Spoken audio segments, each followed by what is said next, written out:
So hello everyone, welcome to my channel Car Technology. So today I show to everyone how to reset oil maintenance Lexus LX600 Model year 2023 or 24.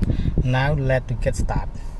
Now you can back and then scroll to setting. Now setting and vehicle setting.